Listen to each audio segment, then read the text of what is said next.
Hello everyone, welcome back to another YouTube video. Today is going to be a slightly different video than I've ever really done before, but I'm very excited for it. Now, I personally don't really make many Stranger Things YouTube videos.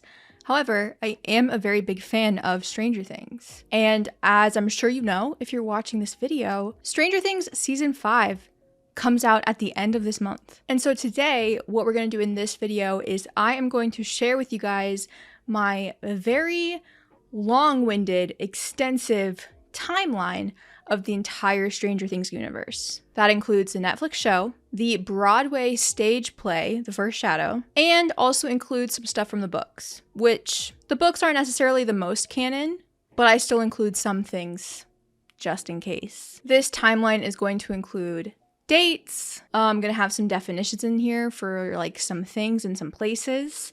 And this timeline is also going to include a lot of the contradictions that exist within the timeline of Stranger Things events. Because I love the Duffer Brothers, but there are definitely a couple of contradictions in this timeline. If you're here and if you are a big fan of Stranger Things, I do have a few Stranger Things videos on my YouTube channel. You can find those in the playlist that I have linked in the description down below, which is just my Stranger Things videos. I have a video where I talk extensively about Stranger Things The First Shadow, which is the Broadway play. If you're interested in that, if you want to know more about that, you can definitely go and check that out. I also have a video that I made like 3 years ago maybe, about why I think season 2 is the best season of Stranger Things. I'm a big season 2 advocate, so you should definitely check that out. I live in Georgia, so I go to the filming locations for the show all the time. I have a couple of vlogs of those, so you can go and check all those out. So this video is going to be just like a comprehensive timeline breakdown of the entire Stranger Things universe, and I think that this might be very essential to help you before we go into Stranger Things Season 5. Major spoilers for Stranger Things The First Shadow.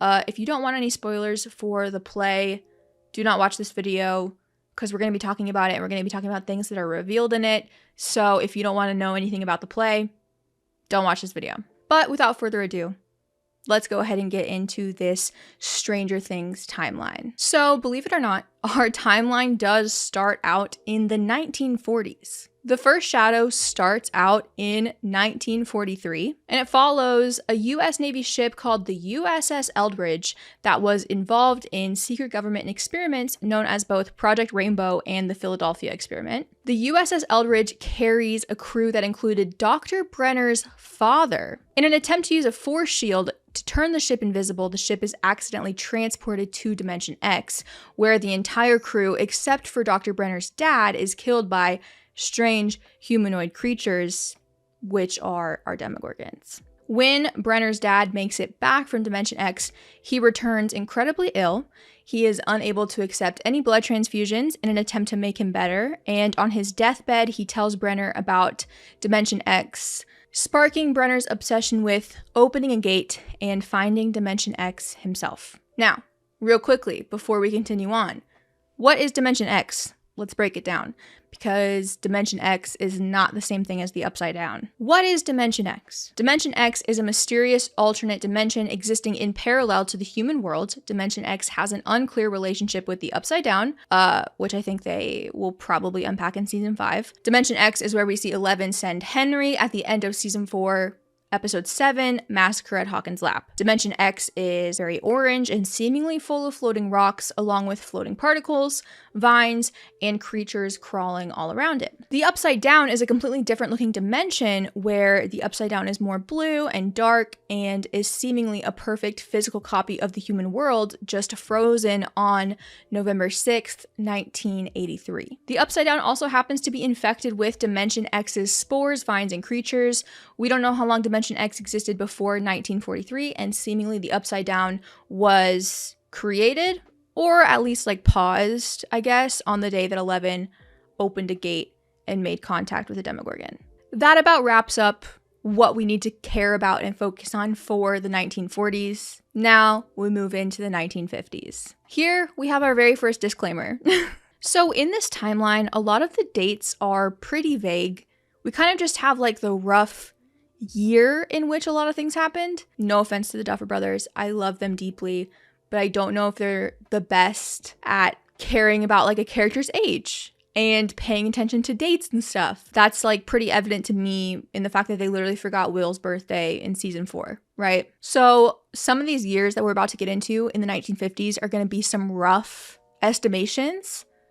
Just hang tight. Stay with me, okay? Starting out in the early 1950s. After the Philadelphia experiment, Dr. Brenner and his staff begin working on the Nevada experiment, which is an attempt to recreate what happened to the USS Eldridge in 1943. The government facility hosting these experiments is located in Rachel, Nevada, which also happens to be where the Creel family is currently residing before their inevitable move to Hawkins. During these experiments, a staff member steals some essential equipment and runs away and hides with the equipment inside a nearby cave system. I know it sounds silly. I'm sure the play does a much better job at showing this, but that's what happens. Around this same time, a young Henry Creel is exploring the Nevada caves while playing with his spyglass. While exploring, Henry stumbles across the stolen scientific equipment. The equipment is activated, transporting Henry and the random staff member to Dimension X, where the staff member is killed immediately. In Dimension X, Henry sees glimpses of demogorgons and is exposed to the influence of the Mind Flayer. Henry is missing in Dimension X for 12 hours before he returns back to his world with different blood and a very altered personality. After kind of an unknown amount of time, Brenner later discovers the stolen equipment in the caves, and he also finds Henry's dropped spyglass. And Henry's spyglass like has his name on it, so that is what allows Brenner to track Henry down, essentially following him to Hawkins. In 1953, Dr. Brenner is involved in Project MK which is a CIA-sanctioned research program that went on from 1953 to 1973, with the goal of developing mind control techniques that could be used against enemies during the Cold War. Now, I do want to address this really quick. If you have watched some of my other Stranger Things videos, there is a video, I think it's the video where I talk about the first Shadow play, where I do continue to say MK the entire video instead of MK. I get comments on that YouTube video every single day. Every day of my life since I've posted that video, I get comments on it. I'm sorry. I know it's MK Ultra. MK is a beer. I'm so sorry.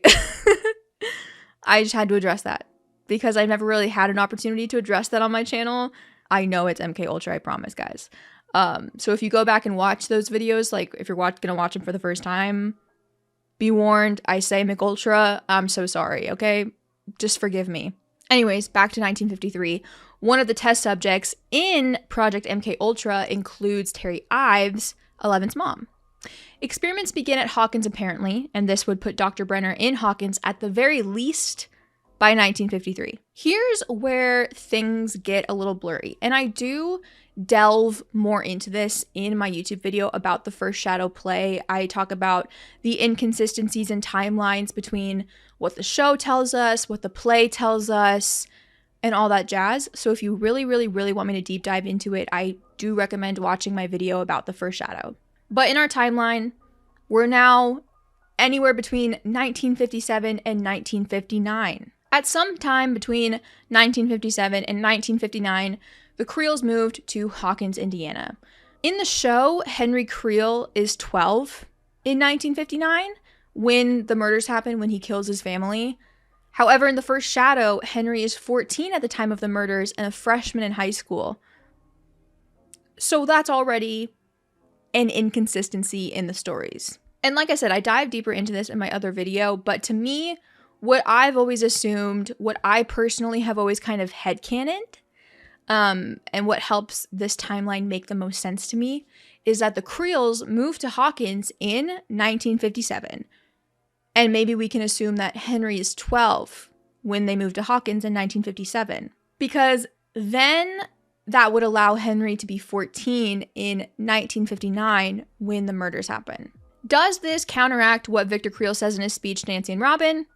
Kinda, sorta. When Victor tells his story, he recounts that they only had 1 month of peace in that house before things started going badly. That doesn't necessarily imply that they had moved into the house just 1 month ago. In the play, to my knowledge, it shows the Creel family moving to Hawkins in 1959, or at least shows them fully living in Hawkins by 1959. So long story short, what is most important here, what's most important to take away from this, is that by 1959, the Creels are fully living in Hawkins. And I guess we're supposed to believe that Henry is in high school. So this is my second disclaimer. The dates and the timelines of the Creels moving to Hawkins can be a little messy, depending on what you look at. There's 2 newspapers in the show recounting the Creel murders, the Indianapolis Gazette and the Weekly Watcher.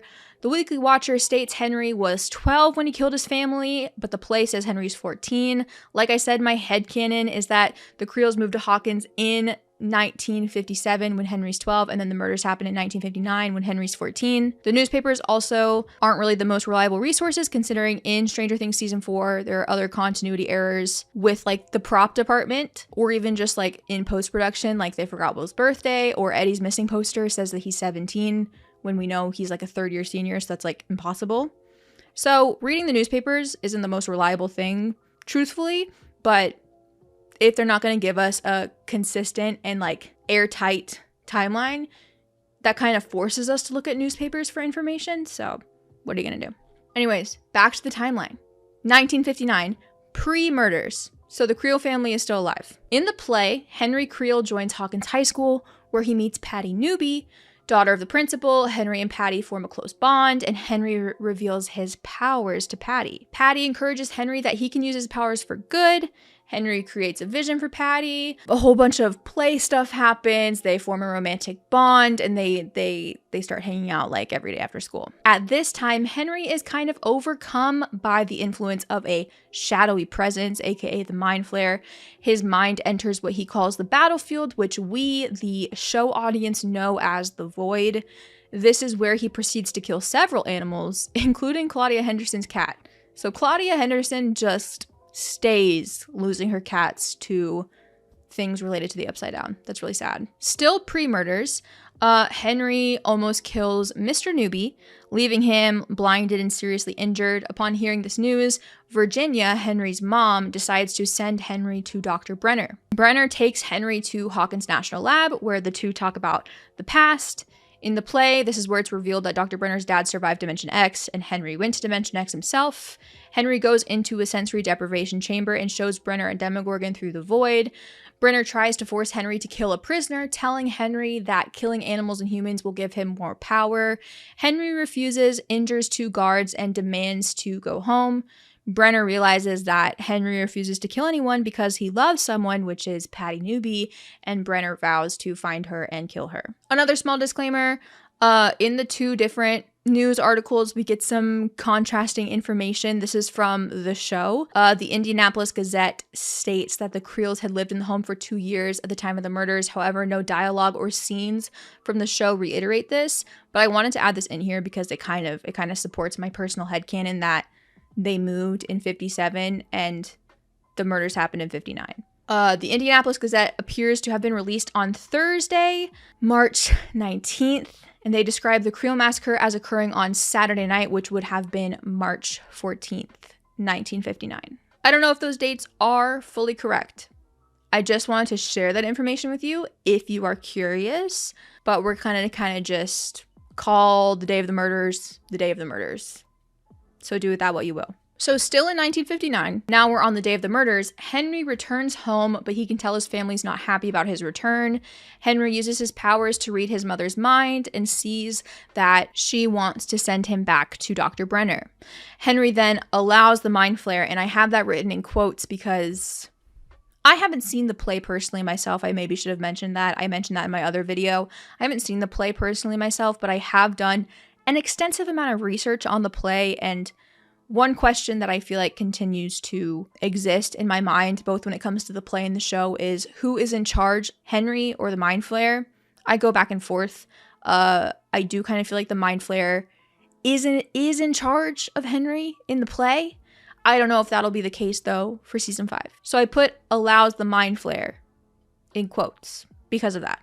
Anyways, Henry then allows the Mind Flayer to kill his sister and mother with Henry's powers. He attempts to kill his father but fails, and then runs to the school where Patty is starring in Joyce's play. Henry and Brenner run in at the same time. Brenner says that Patty is Henry's weakness, and Patty is telling Henry not to listen to him.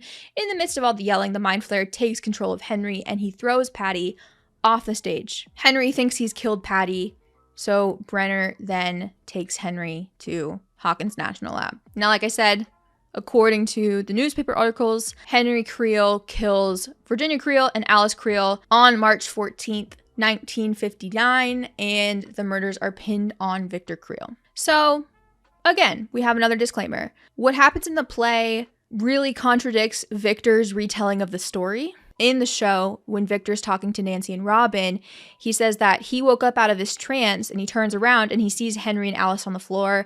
Alice is dead and Henry is passed out. We not only hear Victor say this, but we physically see it in a flashback. It does also contradict Henry's retelling of the story, where he says that he passed out and then he wakes up in Hawkins' lab. So both of these stories don't include the part of the play where Henry leaves the Creel house to go to the school to find Patty and all that jazz. However, I feel like it is a little important to note that Victor and Henry might not be the most reliable narrators of their own story. We know that Brenner does lots of experiments with people with their minds, and I think it's incredibly possible that the lab maybe altered both the memory of Victor and Henry to just remove the concept of Patty Newby. It could totally make like canonical sense for Brenner to remove Patty Newby from Henry Creel's memory. So by the time we're listening to him talk in season 4, he doesn't remember any of that, but it still happened. You know what I mean? Anyways, moving on. Post-murders. Brenner takes Henry to the lab. He tattoos 01 on him. For an unknown amount of time, he conducts experiments on Henry, and then he inserts soteria into Henry's neck. The play reveals that Brenner used Henry's blood and infused it into the pregnant women of MK Ultra, and that's how all the subjects in Hawkins National Lab have special telekinetic powers. Moving on into the 1960s. In 1963, Joyce and Hopper say goodbye to each other as Hopper is shipped off to Vietnam. This is where Hopper is placed in the chemical corpse. On some occasions, Hopper and his fellow soldiers would have to mix up 55-gallon drums of Agent Orange with kitchen gloves. At other times, they were exposed to the toxic gas while cleaning out Buffalo turbines. Hopper's exposure to Agent Orange led to the deaths and illnesses of many of Hopper's friends and their children. Hopper believes that this is what killed his daughter Sarah. This is information we know of from his whole speech in season 4, The Nina Project. Very sad speech that Hopper gives, like in the Russian jail. But that's kind of when all this stuff happened in Vietnam. 1964, this one's a little silly, but I wanted to add it anyways. Hawkins High School's basketball team wins the state championship, followed by a 22-year losing streak. We know this from the Hellfire Club episode because we can hear on the radio that the championship game that they win in season 4, episode 1 is the first one they've won in 22 years. Little trivia fact for you. From the years of 1966 to 1968, these are the years that our teen characters would be born in. We don't necessarily have specific birthdays for a lot of our characters in the show, so we kind of just have to like look at the rough years that they would be born in. Starting with Steve Harrington being like the oldest, he was probably born anywhere between August of 66 to July of 67. Then our characters like Nancy, Jonathan, Argyle, Billy would have been born in 67 as well. And then according to Robin's book, Rebel Robin Surviving Hawkins, Robin was born around March of 68. Moving on into the 1970s. Like I said, in 1970, Terry Ives participates in Project MK Ultra while unknowingly pregnant. MK Ultra is under the supervision of Dr. Martin Brenner at Hawkins National Lab. June 7th, 1971, Jane Ives, aka 11, is born to Terry Ives. Jane is taken by Dr. Brenner and her birth is recorded as a miscarriage. This is seemingly when the first Shadow play ends, because the play ends with like a time jump, I guess, and an older Henry is introduced to a small child, and Henry is like holding the small child and he goes, "I have plans for you and me, 11." So I think that this is probably roughly when the first Shadow ends. Also 1971, this would be the year where most of our main kids are born. Some birthdays are known, like we know that Will's birthday is March 22nd, and then we can maybe estimate other birthdays like Mike and Dustin based on things other characters have said, but this is the year that the kid characters are born in the show. Like I said earlier, in 1973, Project MK Ultra is exposed and stopped. In 1974, Terry Ives infiltrates Hawkins' lab to rescue Jane, gunning down a security guard in the process. She finds Jane, however, Terry is captured and subjected to electroconvulsive shocks under Dr. Brenner's order, leading her to suffer from acute catatonia, which is basically just severe mental dysfunction. This is all stuff that we see and know from Stranger Things Season 2. 1976, Mike Wheeler meets Will Byers on their first day of kindergarten and they become best friends. After an unknown amount of time, the two of them meet Lucas Sinclair and add him to their friend group. In 1978, Sarah Hopper is diagnosed with cancer and eventually passes away, causing Hopper and his wife, Diane, to divorce. Also in 1978, Callie escapes Hawkins' lab. She originally finds a family that takes her in, but loses them after she fails to control her abilities. In 1979, Hopper returns to Hawkins and becomes the chief of police. Also, Billy Hargrove and Max Mayfield meet for the first time. September 4th, 1979, Brenner is conducting a test in which test subjects attempt to electrify a series of light bulbs. We see a young 11 struggle to manipulate even just a single light bulb. This is all from Stranger Things Season 4, The Nina Project. September 7th, 1979, 11 wins a telekinetic game against 2 conducted by Dr. Brenner. Brenner tortures Henry after deducing that he had helped 11 win, while 2 in other experiments give 11 a concussion in retaliation for beating him. This is seen in Stranger Things Season 4, The Dive. September 8th, 1979, Henry manipulates 11 into removing Soteria from his neck, which restores his abilities. Henry kills the staff of Hawkins National Lab, security, and test subjects, but he purposely only incapacitates Dr. Brenner. 11 enters the Rainbow Room, and Henry reveals his plan to destroy human civilization with 11 by his side. You guys know the gist. You've seen the show. 11 refuses him. 11 ultimately overpowers Henry and sends him through a gate, where Henry finds himself stuck in Dimension X.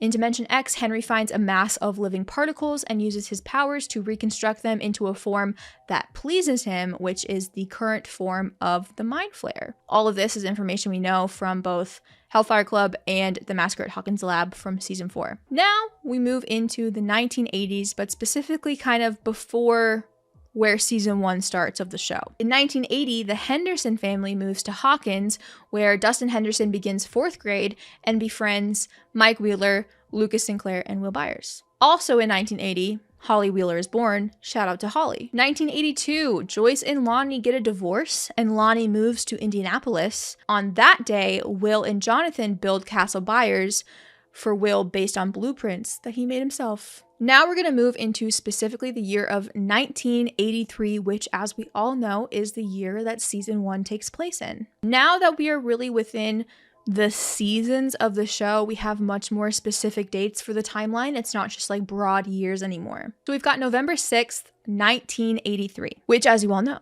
is Stranger Things Day. 11 is put in a sensory deprivation tank and sent on a mission to make contact with the Demogorgon. As a result, a gate to the Upside Down unexpectedly opens in Hawkins' lab, allowing a monster to pass through. The monster escapes Hawkins' lab after killing a scientist. 11 also escapes Hawkins National Lab via a drain pipe, and Will Byers is abducted by the Demogorgon. November 7th, 1983, Joyce Byers goes to the police station to report Will is missing. Hopper is kind of reluctant to even investigate it, but eventually he agrees. Hopper and his team search the woods and they find Will's bike. 11 finds her way to Benny's Burgers, and Benny calls social services for 11. Agents arrive to capture 11, and Connie Frazier kills Benny. 11 escapes, killing 2 agents in the process. Mike, Dustin, and Lucas search for Will in the woods on their own, but stumble upon 11 instead. Mike brings 11 home and lets her sleep in his basement. November 8th, 1983. The police continue their search for Will. Benny is found dead in his diner, staged to look like a suicide.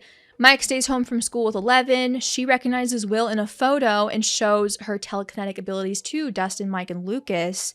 Agents from Hawkins Lab, posing as Hawkins Power and Light, investigate the shed at the Byers residence and find material from the Upside Down. Barbara is dragged into the Upside Down, where she is chased and killed by the Demogorgon, and Jonathan unknowingly takes a photo of the Demogorgon. November 9th, 1983, Nancy realizes that Barbara is missing, and while investigating is scared by something she sees in the woods. Hopper, Powell, and Callahan investigate the Hawkins lab and discover that the employees are lying to them. They then go to the library where they discover that Dr. Brenner was involved in Project MK Joyce hangs the Christmas lights around her house and talks to Will. You guys know, very iconic. 11 leads Mike, Lucas, and Dustin to Will's house and claims he's hiding there. Meanwhile, a body is found at the quarry claimed to be Will's body. November 10th, 1983. 11 is able to convince Mike that Will is alive by making contact with him through Mike's supercom. The boys give 11 a makeover and sneak her into the school so she can use the AV Club's ham radio. Nancy and Jonathan realize that he took a photo of the Demogorgon. Joyce sees Will through an opening to the Upside Down in her wall. Hopper talks to State Trooper David O'Bannon, who is the man who found Will's body. And Hopper discovers that he's lying. Hopper breaks into the coroner's where he finds that Will's body is fake. He then breaks into Hawkins National Lab where he sees the gate, but then lab workers drug him and return him to his trailer while placing a bug in his light bulb. November 11th, 1983, Will's funeral is held. Lonnie returns to Hawkins intending to make money from Will's death through a lawsuit. Hopper finds the bug in his trailer and teams up with Joyce, admitting she was right from the beginning. Mike, Dustin, and Lucas try to locate the gate with their compasses, but Elle uses her powers to mess with the compasses, leading them in the wrong direction to protect them. Nancy and Jonathan go looking for the monster. Nancy enters the Upside Down. I put that in bold because she's the first character to go into the Upside Down and come back from it. Nancy returns from the Upside Down thanks to the help of Jonathan. November 12th. 1983. Joyce and Hopper track down Terry Ives. Her sister, Becky, tells them about Terry's involvement with Project MK and Terry's belief that she had a daughter. Agent Connie Frazier visits Scott Clark and learns about Mike, Dustin, and Lucas. Lucas goes out on his own to locate the gate, and his compass leads him to Hawkins National Lab. Meanwhile, 11 saves Mike and Dustin at the quarry. Mike, Dustin, and 11 run away from the agents that come to Mike's home, meeting up with Lucas. Mike, Dustin, Lucas, 11, Joyce, Hopper, Nancy, and Jonathan break into Hawkins Middle School to make a sensory deprivation tank for 11.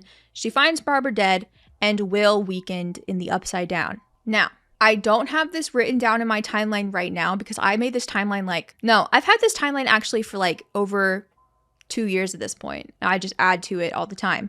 Recently, as of me filming this video, we got the first 5 minutes of season 5, and we know also that on November 12th, 1983 is when the Demogorgon yoinks baby Will out of Castle Byers and drags him to the library where Vecna walks up to him and puts the tube down Will's throat. So that's happening at the same time as all of this that I'm reading to you right now. Keep that in mind. Still on November 12th, by the way. Joyce and Hopper are caught breaking into Hawkins National Lab. Hopper makes a deal with Brenner to reveal 11's location in exchange for access to the Upside Down via the gate in the lab. Nancy and Jonathan set traps for the Demogorgon in the Byers' home. Together with Steve, they harm the monster, but it disappears after being set on fire. Agents arrive at Hawkins Middle School to capture Elle, but she kills them in a similar fashion to how Vecna killed everyone in 1979, by the way. 11, air quote, kills the Demogorgon and in the process disappears herself. The clock on the wall indicates that 11 and the monster disintegrated at about 12:50 a.m. on November 13th, technically, if you want to get technical with the dates here. November 13th, 1983, Joyce and Hopper enter the Upside Down and find Will as a host to a long tendril. They unplug him and perform CPR on him, and Will begins to breathe again.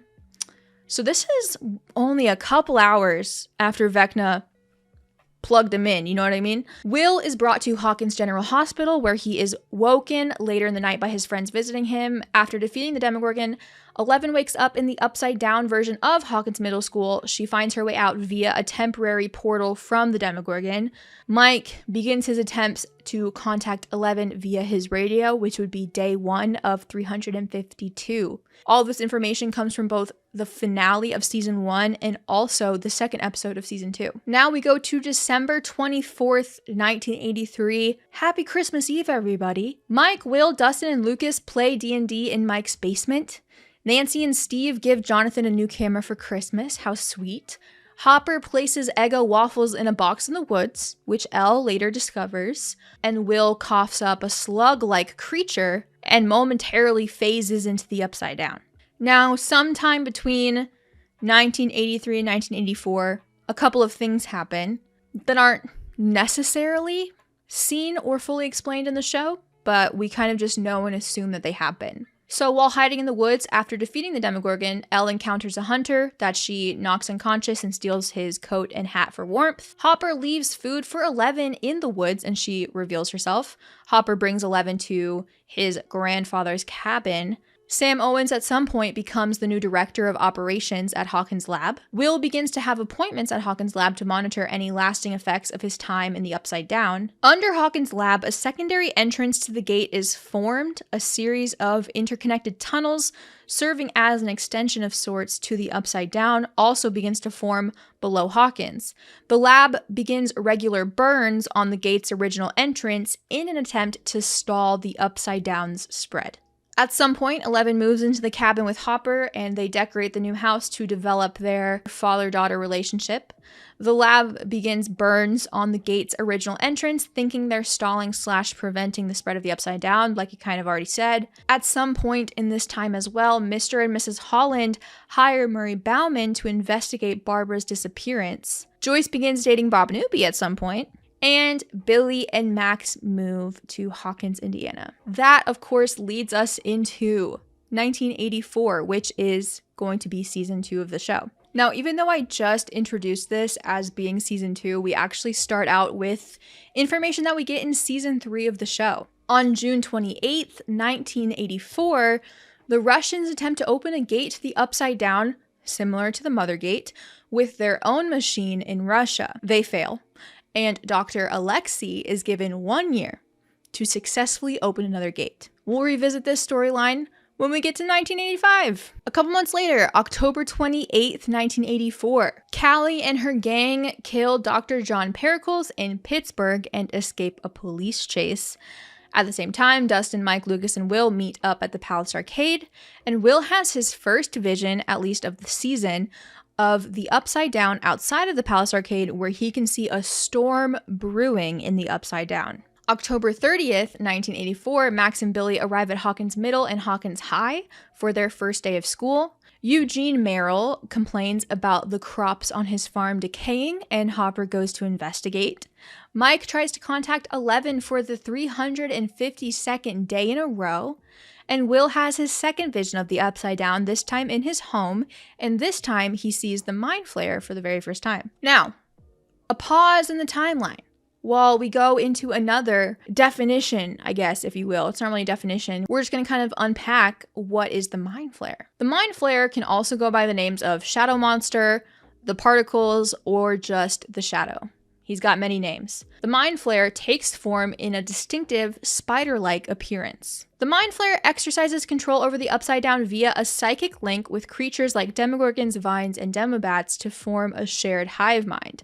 For a short period of time in 1985, the hive mind includes a group of possessed humans known as the Flayed. This means the Upside Down is essentially one gigantic organism with everything mentally connected via the Mind Flayer. The origins of the Mind Flayer are currently unknown. According to Dustin, the D&D version of the Mind Flayer was a creature so ancient that it doesn't even know its true home.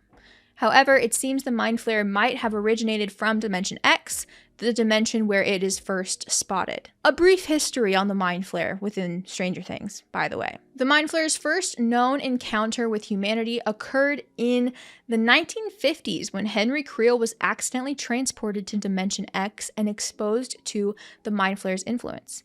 In 1979, Henry Creel found himself in Dimension X once again and encountered the Mind Flayer a second time, although he appeared to have no memory of their first meeting. This time, Henry used his powers to force the Mind Flayer to take the shape of a giant spider. In 1983, a gate to the Upside Down, a dimension somehow related to Dimension X, was accidentally opened by 11. In 1984, Henry attempted to take over the world for the first time. He acted through the Mind Flayer, which had awakened/materialized in the Upside Down. In 1984, Vecna possesses Will Byers and an army of Demodogs. 11 closed the Mother Gate, essentially severing the psychic link between the two dimensions. When 11 closed the Mother Gate in 1984, a piece of the Mind Flayer was forced out of Will Byers' body. This piece of the Mind Flayer was rendered dormant after the gate's closure. The isolated piece of the Mind Flayer remained dormant at Brimborn Steelworks until 1985, when the Russians successfully opened a new gate in Hawkins. This new gate reestablished the psychic link between the isolated piece of the Mind Flayer and Vecna. Via the isolated piece of the Mind Flayer, Vecna was able to possess multiple humans in Hawkins, later referred to as the Flayed. These people were fed chemicals and melted their bodies into puddles of biomass. This biomass then combined to create a physical form so that Vecna could physically and directly act in the human world, similar to the Mind Flayer. The new gate under Starcourt Mall was closed, and the new physical form was then rendered useless. During the events of Season 3, the Russians somehow captured a portion of the Mind Flayer's particles and stored them at a military base in Kamchatka. That's how I'm going to say the place where they are in Russia in Season 4. I can't say it normally. I have to say it. Kamchatka. They stored particles of the Mind Flayer there in Russia, along with a Demogorgon and several paralyzed, frozen Demodogs. Hopper, Joyce, and Murray escaped this base in 1986, but returned briefly to destroy the Mind Flayer's particles, only to find that the particles had escaped confinement and possessed the bodies of the paralyzed Demodogs. They then kill the Demodogs and the Demogorgon at the military base, weakening Vecna in the process. Now, that does it for a little definition and breakdown of the Mind Flayer and what the Mind Flayer does in the show. Back to 1984, aka Season 2. October 31st, 1984. Hopper continues to investigate the very quickly spreading decay in Hawkins. He loses track of time, leaving 11 alone at their cabin on Halloween. Mike, Dustin, Lucas, and Will go trick-or-treating. Will has his third vision where he sees the Mind Flayer again, and this time it's much closer to him. Will tells Mike about his visions and asks him not to tell anyone. Steve and Nancy break up, kind of, at Tina's Halloween party. I put breakup in quotes because it's not a real breakup, but also it's maybe if you're asking someone if they love you and their response is bullshit, it's kind of a breakup. I don't know, to each their own. Dustin then arrives at home after trick-or-treating and discovers a baby Demogorgon in his trash can. He takes him inside and names him D'Artagnan, aka Dart. November 1st, 1984, Hopper discovers the decay of Hawkins is coming from Hawkins Lab. Dustin brings Dart to school, and Dart escapes. 11 leaves the cabin for the first time, going to Hawkins Middle School to find Mike. She later returns to the cabin and has a very big fight with Hopper. Nancy and Jonathan start their plan of setting up Hawkins Lab, starting by calling Barbara's parents and asking them to meet, knowing that Hawkins Lab is intercepting the call. Will has his fourth vision of the Mind Flayer, and this time the Mind Flayer makes contact with him, latching onto his body. Joyce arrives at the school and shakes Will out of his vision. She takes him home, but notices his extremely odd behavior. November 2nd, 1984, Nancy and Jonathan are forcefully taken to Hawkins' lab. Unbeknownst to Owens and the lab workers, Nancy is recording everything. Will communicates what he sees from the Mind Flayer through drawings, which Joyce and Hopper piece together across the Byers' house like a puzzle. Hopper determines what the map is and leaves kind of without cluing Joyce in. 11 finds a box in Hopper's cabin that contains info from Hawkins' lab. This is where 11 learns about Terry Ives and decides to go find her. Hopper digs into the tunnels at Merrill's farm and finds himself in essentially the Upside Down. Hopper is sprayed with spore particles in the tunnels and loses consciousness. Will explains his connection to the shadow monster to Mike and tells him that it's possible the monster might spy on them, which I think that whole concept is about to become really big in season 5 of Stranger Things. November 3rd, 1984, Will tells Joyce he saw Hopper in the tunnels. Bob comes over and helps them figure out what Will's map is. Lucas tells Max everything that happened to them last year. Meanwhile, Dustin traps Dart in his cellar and attempts to call for help, but he can't contact anyone. This causes him to enlist Steve for help. Dustin and Steve find that Dart has molted again and escaped the cellar. The lab discovers the soil samples from the pumpkin patches react adversely to heat and are seemingly a part of a hive mind. 11 hitches a ride to Terry Ives' house where she meets Becky and Terry. She connects with Terry through the void but can only see the memories replaying in Terry's mind. 11 and Becky find a photo of Callie, a girl Elle saw in Terry's memories, and 11 leaves to find Callie in Chicago. Jonathan and Nancy meet up with Murray Bauman and tell him the truth of Barbara's disappearance. Joyce, Bob, Mike, and Will leave to find Hopper in the tunnels at the same time as lab workers arrive to burn the tunnels. The burn affects Will, causing him to collapse in pain, and Will is rushed to the lab where he is sedated. November 4th, 1984, Will regains consciousness but seemingly has lost his memory for the time being. Owens explains that Will is now connected to the hive mind. Jonathan and Nancy leave Murray's and discover Will's map all around the Byers' home. Lucas finally contacts Dustin and brings Max to meet up with Dustin and Steve at the junkyard. Acting through Will, the shadow monster tricks the lab soldiers to check the tunnels, where the soldiers are all killed by demodogs. The demodogs then invade Hawkins' lab.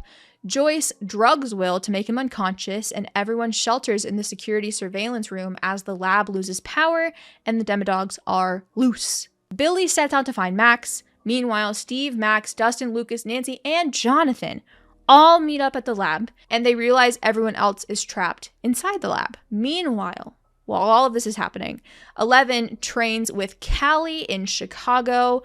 That night, they arrive at Ray Carroll's house, where 11 decides not to kill him. 11 then decides to leave Callie and her gang and heads back to Hawkins. Still on November 4th, 1984, Bob leaves the surveillance room to reset the breakers. He succeeds, but is killed by demodogs as he attempts to leave the lab himself. Rest in peace, Bob. Everyone leaves Hawkins' lab and relocates to the Byers' home. Here, the realization is made that the shadow monster is similar to the Mind Flayer in D&D, and that if they kill the Mind Flayer, they can also kill its army. They plan to question Will, assuming he might know a way to kill the Mind Flayer. They set up the shed in the backyard to make it so that Will won't be able to discover their location. Will manages to communicate through Morse code and tells them that they need to close the gate. Between November 4th and November 5th of 1984, because all this kind of happens over the course of the night, and it's not really clear when it becomes midnight on November 5th and when it's not, so over the course of these 2 days. The phone in the Byers' home rings, alerting the Mind Flayer to where Will is currently located. Everyone arms themselves as they prepare for the demodogs to attack, only for 11 to show up and defeat the demodogs before they can even bother to attack. Mike and 11 are reunited. Shout out to 11. They plan to have 11 close the mother gate, but not before they manage to force the Mind Flayer out of Will's body. Everyone splits up, leaving Steve at the Byers' house with Mike, Dustin, Lucas, and Max. Billy arrives, and Steve fights him off, and then Max sedates him, like the badass she is. Max, Dustin, Lucas, Mike, and Steve go to the tunnels to set fire to them. At the same time, Joyce, Jonathan, and Nancy force the Mind Flayer out of Will using extreme heat. And finally, 11 successfully closes the mother gate. After this, there's not really a specific date for when all of these things happen in the epilogue of the show. We just know it happens in 1984. At some point in time, Murray Bauman's watered-down report succeeded in closing Hawkins' lab. Barbara is given a proper funeral, and Dr. Owens gives Hopper a forged birth certificate for 11, stating that she is officially now Hopper's daughter. December 15th, 1984, the kids attend the Snowball at Hawkins Middle School, and also at the same time, the Mind Flayer looms over the middle school in the Upside Down. Moving right on in to 1985, which is our season 3. Before we get to our specific dates in our Season 3 timeline, we know that at some point in 1985, the Soviet Union enacts their plan to perfect the key, which is the Soviet-developed machines that would open gates to the Upside Down. They land in East Hawkins and commence work on the construction of a secret Russian facility, as well as the Starcourt Mall, which hides the Russian facility. And we also know that Mayor Larry Klein is aware of the Russian infiltration. June 28th, 1985, the key under Hawkins is successfully activated under the supervision of Dr. Alexei. The activation momentarily overloads the Hawkins power grid, triggering a power outage throughout the whole town. The creation of the new gate also reestablishes the Mind Flayer's psychic link, reviving a piece of the Mind Flayer that lay dormant at Brimborn Steelworks for almost a year. The particles of the Mind Flayer begin possessing all of the rats in Hawkins, summoning them all to Brimborn Steelworks. June 29th, 1985, Dustin returns from Camp Nowhere after being gone for a whole month. Dustin, Lucas, Max, and Will walk up the hill they call Weathertop and set up Cerebro. The Mind Flayer begins to melt the bodies of the possessed rats and uses them to create a physical body for itself. Nancy gets a call from Miss Driscoll about the unusual behavior of the rats in her home. Dustin intercepts a Russian communication via Cerebro, and at night, Billy is driving to meet Mrs. Wheeler. Something hits his car and he gets out, only for the Mind Flayer to drag him down to Brimborn Steelworks and possess him. June 30th, 1985. Joyce notices the magnets are not working at Melvault and reaches out to Scott Clark to learn more. Dustin, Robin, and Steve start working on the secret Russian code. Billy goes to work at the Hawkins community pool, but he is incredibly disoriented. Hopper notices the mayor, Larry Klein, having meetings with an odd stranger who we know is Grigory. 11 dumps Mike's ass. Really iconic scene. Later, 11 and Max spy on people through the void during their sleepover. Elle witnesses Billy alongside a very scared Heather. 11 and Max decide to investigate in the morning. Steve puts together that the music on the Russian message is the same as the music in the Indiana Flyer ride. Billy kidnaps Heather Holloway, takes her to the Mind Flayer at Brimborn for possession. July 1st, 1985. Joyce theorizes that Hawkins Lab has something to do with the magnets not working and convinces Hopper to investigate the lab. There, Hopper is attacked by Grigory for the first time, I think. Robin decodes the secret Russian message and realizes that they are in Starcourt. Max and 11 find Billy at the Holloway house with Heather, and they're both acting incredibly weird.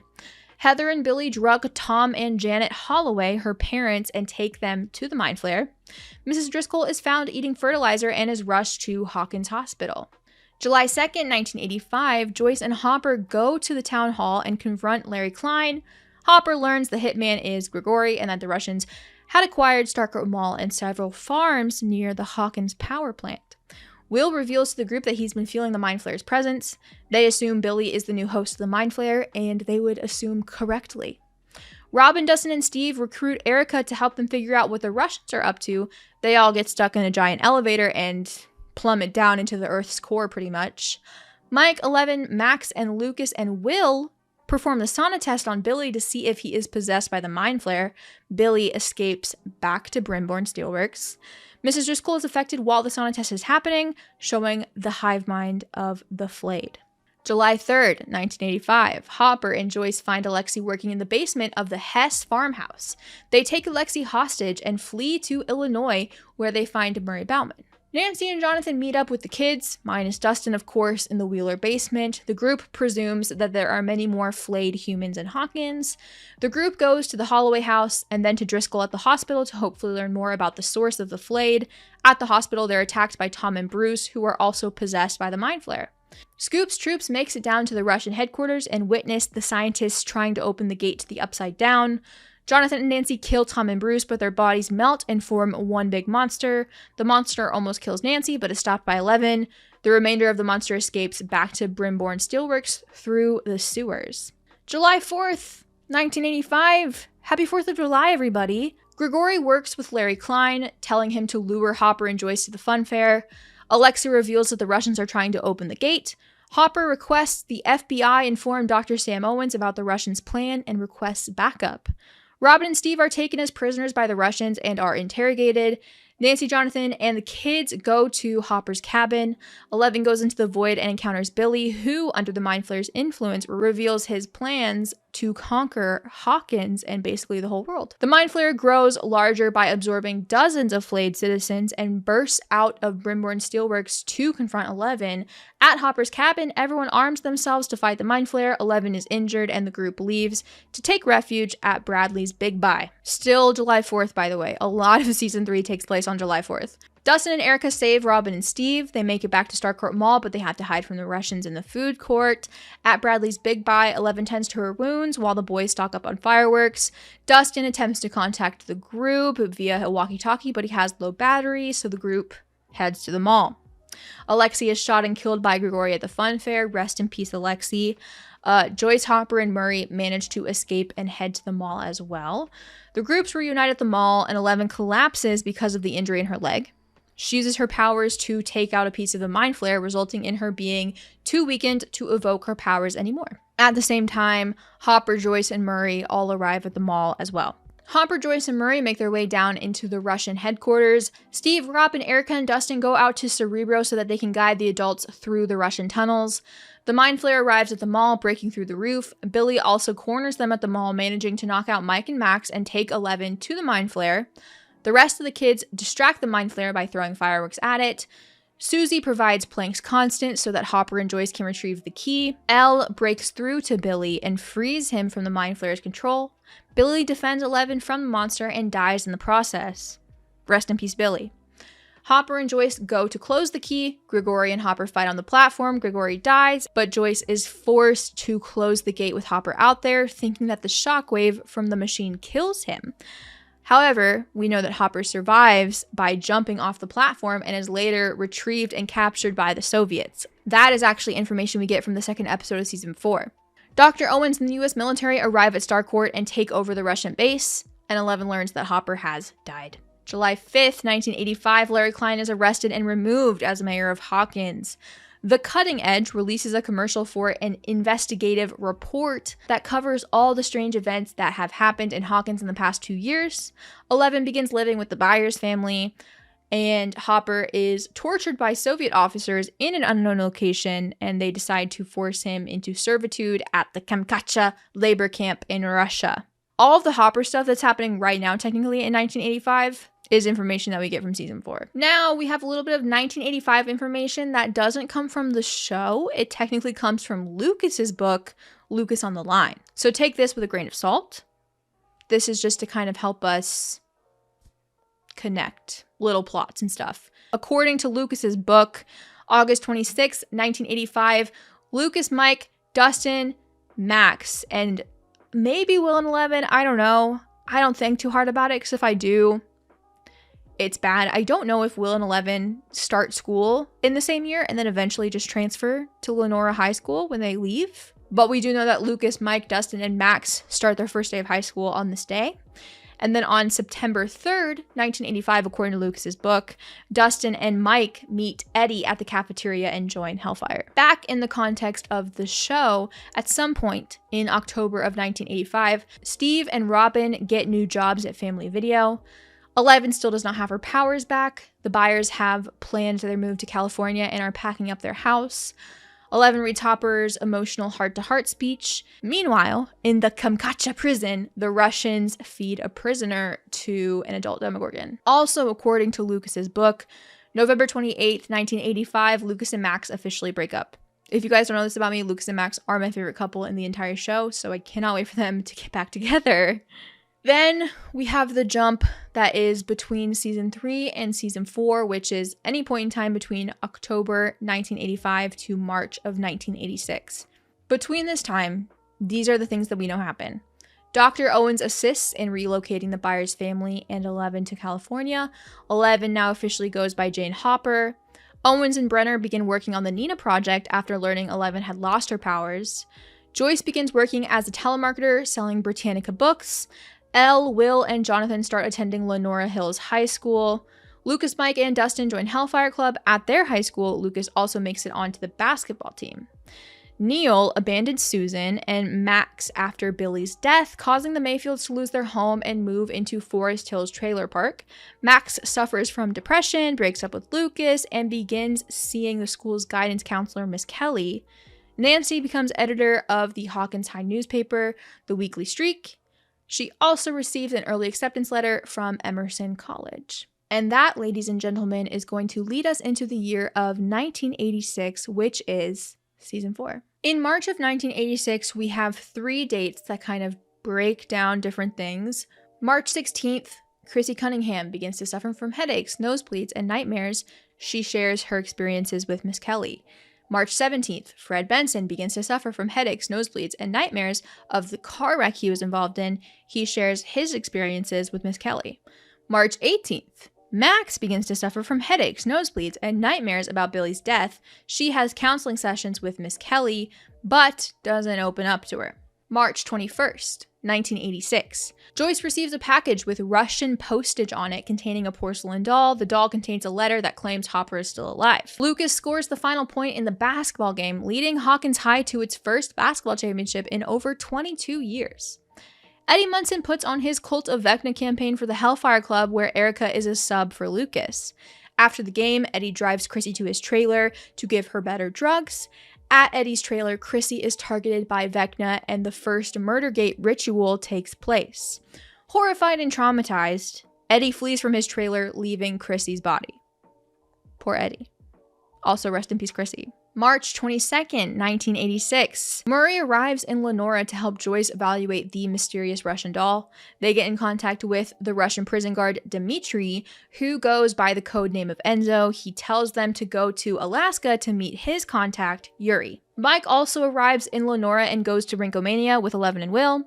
Jason Carver assumes Eddie murdered Chrissy. Meanwhile, Colonel Jack Sullivan arrives in Hawkins to witness Chrissy's autopsy, thinking Eleven is the murderer. Nancy learns about Victor Creel from Wayne Munson. Fred Benson is targeted and killed by Vecna. Max, Dustin, Steve, and Robin look for Eddie and find him in Rick Lipton's house over on Lover's Lake. Dustin and Eddie decide to call the mysterious entity that killed Chrissy Vecna. March 23rd, 1986, Colonel Sullivan interrogates Sam Owens at his home in Ruth, Nevada. He shows Sam photos of Chrissy's death, referencing how the deaths look similar to when 11 killed Connie Frazier and other agents. Elle is arrested in California for assaulting Angela, which was deserved. Not the arrest. Let me be clear, Angela deserved a roller skate to the face. While being sent to a juvenile detention center, Dr. Owens intervenes and assumes custody of 11.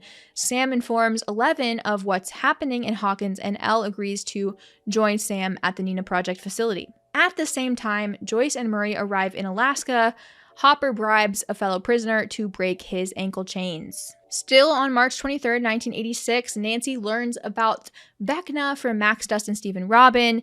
Nancy and Robin go to the library for extra research into Victor Creel, while the rest of the group goes to Miss Kelly's house. Max, Steve, and Dustin break into Miss Kelly's office at Hawkins High. Max realizes that she's experiencing the same symptoms as Chrissy and Fred, and then she has her very first hallucination, which is seeing Vecna's grandfather clock in the school wall. Max breaks her hallucination and then tells the group about her symptoms, revealing that she's Vecna's next target. Lucas arrives at the high school and warns his friends about Jason's manhunt for Eddie. March 24th, 1986, Jonathan, Mike, and Will escape their home that's under fire with Argyle in his Surfer Boy pizza van. Agent Harmon dies while giving Mike the number to help them find Elle, which is just hidden inside of his pen. Joyce and Murray meet Yuri in Alaska, who drugs them with coffee and plans to hand them over to the Soviets.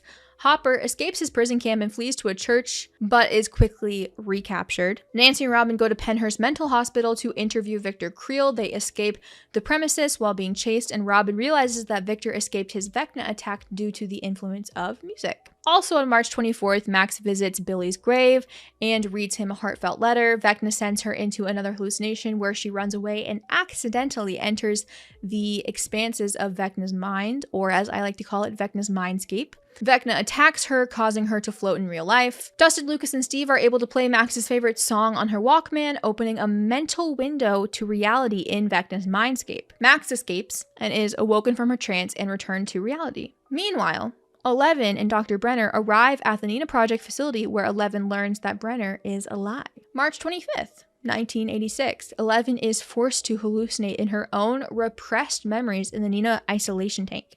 She has glimpses of September 8th, 1979, and she has a seizure inside of the tank. 11 tries to escape for a second time and realizes her powers are partially restored, so she decides to stay at the facility and cooperate. Colonel Sullivan kidnaps Agent Wallace and interrogates him on 11's whereabouts. Mike finds the phone number in Harmon's pen and realizes they're calling a computer. They decide to seek out Susie to help them find the computer that they are calling. Meanwhile, Hopper is thrown into a cell with Dimitri and other prisoners. Murray and Joyce escape their bindings on Yuri's plane and crash land near Kankacha. Max draws what she saw in Vecna's lair, and Nancy recognizes the door as the front door to the Creel house. The group goes and explores the Creel house. They follow Vecna's presence up to the attic. Jason and his friends investigate Rick Lipton's house, and Eddie attempts to escape on a boat. While chasing Eddie, Patrick is targeted by Vecna and killed right over Lover's Lake. At the same time, all the lights in the Creel house explode. Hawkins police arrive at the scene of Patrick's murder and talk to Jason about what he witnessed. March 26th, 1986. Chief Powell publicly releases Eddie's name as the primary suspect and sets an open forum at Town Hall. This is where Jason blames all of the murders on Hellfire Club. Justice for Eddie, justice for Hellfire Club. I need them to clear Eddie's name in season 5 or else the show will suck. Kidding, but kind of not really. Joyce and Murray convince Yuri to lead them to his safe house. Murray disguises Yuri as himself, and they all break into the prison camp where Hopper is. They watch as Hopper and Dimitri are forced to fight an adult Demogorgon. Joyce and Hopper reunite. Shout out to Jopper. As they leave the Russian base, they discover a cell containing a portion of the Mind Flayer and a number of paralyzed Demodogs. The Mind Flayer particles later break free and possess these paralyzed Demodogs. At the same time, Eddie meets up with everybody at Skull Rock. They surmise that Vecna performs his curse from within the Creel house attic in the Upside Down. Dustin realizes that his compass is malfunctioning, meaning that there has to be a gate nearby. His compass leads them to Lover's Lake, where the teens travel out on a boat and Steve dives into the lake. Meanwhile, the California group makes it to Susie's house in Utah, and they find the Nina Project's coordinates. Steve is dragged down into the water gate. Nancy, Robin, and Eddie follow him down to help him. Seemingly, all of this is happening still on March 26th, by the way. Steve, Nancy, Eddie, and Robin fight off demo bats together. The bats block off the water gate, and the group is forced to flee to the woods. The police catch Dustin, Lucas, and Max while they're watching from Lover's Lake. The kids are taken to the Wheeler house as the officers interview them. The teens travel to the upside-down version of the Wheeler house to retrieve Nancy's weapons, but discover that the upside down is seemingly frozen in 1983. The kids realize the teens are in the upside down, and the group makes contact through Holly's light bright. They plan to meet at the gate they assume will be in Eddie's trailer. Vecna targets Nancy as she attempts to leave the upside down. He reveals his origins to Nancy and gives her a vision of the future and his plans for it before letting her go. At the Nina Project facility, while all this is happening, 11 re-experiences the Hawkins Lab massacre of 1979. March 27th, 1986. Brenner and Dr. Owens tell 11 the truth about Henry, informing her that he has returned to terrorize Hawkins. 11 demands to leave to help her friends. Brenner goes rogue, takes control of the facility, incapacitating 11 and apprehending Dr. Owens. Colonel Sullivan and his forces attack the Nina facility. Brenner is killed in the attack, and 11 escapes with the help of Jonathan, Mike, Will, and Argyle. Meanwhile, in Hawkins, Nancy, Max, Eddie, and the others gear up to fight Vecna. Max, Lucas, and Erica return to the Creel house. Hopper, Joyce, and Murray learn of the evil that's emerged in Hawkins and decide to return to the prison camp to damage the Upside Down from there. 11 decides to piggyback from Max's mind as Vecna attacks her so she can directly attack Vecna. They make a sensory deprivation tank at a Surfer Boy Pizza. At the Creel house, Max is used as bait to draw Vecna's attention. Meanwhile, Nancy, Steve, and Robin venture into the Upside Down, planning to attack Vecna while he is distracted by Max. Eddie and Dustin lured the Demobats away from the Creel house to help the other teens in their journey. Still on March 27th, Vecna launches an attack on Max, but she escapes into a memory of the 1984 snowball. Vecna and 11 find their way inside the same memory and start to fight each other. Vecna incapacitates both 11 and Max, bringing them both into his mindscape. Vecna begins the Murdergate ritual and starts killing Max. 11 regains her strength and intervenes. In the right side up, Jason arrives at the Creel house to investigate. He sees Max in a trance and threatens to kill Lucas. In Russia, Murray takes a flamethrower to the possessed demodogs, and Hopper decapitates a demogorgon. This helps to weaken the hive mind. In the Upside Down, Nancy shoots Vecna with a shotgun while Robin and Steve throw Molotov cocktails at him. Meanwhile, Eddie Munson dies due to injuries from the Demobats. Rest in peace to Eddie Munson, the love of my life. Guys, I watched the finale of season 4 literally this morning as I'm filming this. And I thought I would be okay watching it because like it's been a long time since I'd really seen it. Like I don't watch the finale of season 4 because Eddie's death and Max's death, they really get to me. I thought I'd be okay. Wasn't okay. It was a really emotional watch.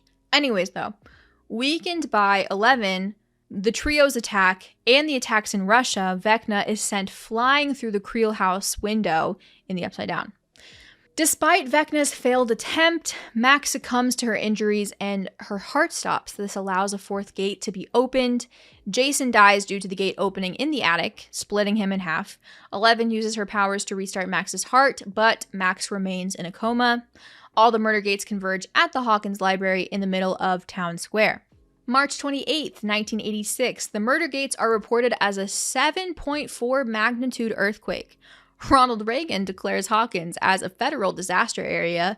The U.S. military, the Federal Emergency Management Agencies, which is FEMA, and the Indiana National Guard are deployed to the region. Thousands of residents are displaced and many residents flee town. March 29th, 1986. 11, Mike, Will, Jonathan, and Argyle arrive in Hawkins and reunite with everybody at the Wheeler house. At Hawkins High School, Steve and Robin are helping out volunteering, and Dustin tells Wayne Munson that Eddie sacrificed himself and that he's dead. That scene, that's the scene that gets me bad, guys. I'm like kind of okay through Eddie's death. Then Max is dying, and Max and Lucas make me sob. And then I kind of recover, and then Dustin has to tell Uncle Wayne that Eddie's dead, and that's the scene that gets me bad, guys, every time.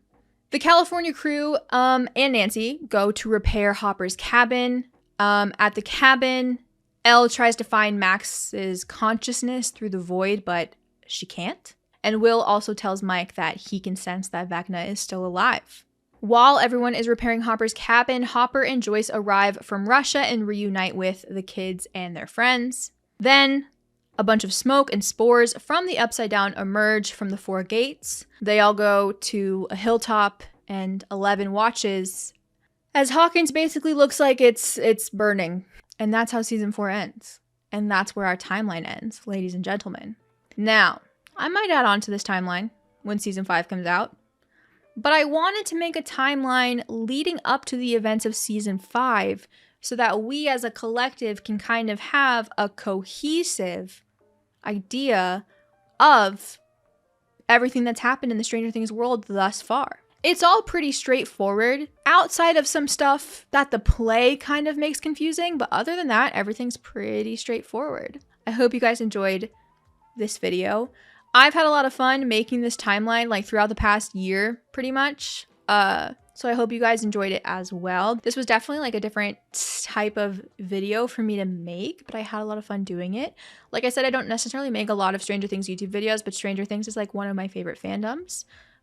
If you guys are interested in more Stranger Things videos, please let me know. I definitely have videos on like my TikTok where I talk about some Stranger Things theories that I have. I also have an entire series that I've been doing with my fiance on his Patreon called Stranger Things Rewind, where we've been deep diving and breaking down every single episode of Stranger Things for like the past couple of months. So if you need something to occupy your time between volume 1 and volume 2 of Stranger Things 5, go check out my fiance's Patreon. It's film stalked, but I'll link it in the description down below. Check out his Patreon, watch our Stranger Things Rewind episodes. I think they're fantastic. I've had so much fun doing it over the past couple months.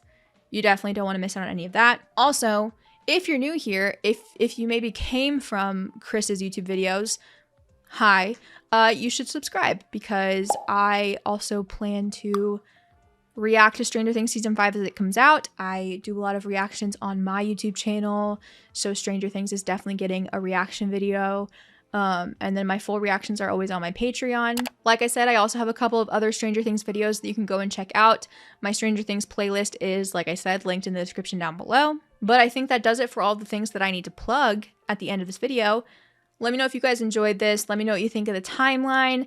And go ahead and let me know what you think is going to happen in Season 5 of Stranger Things. I'd love to hear your thoughts. Thank you guys so much for watching this video. And I'll see you all in the next one.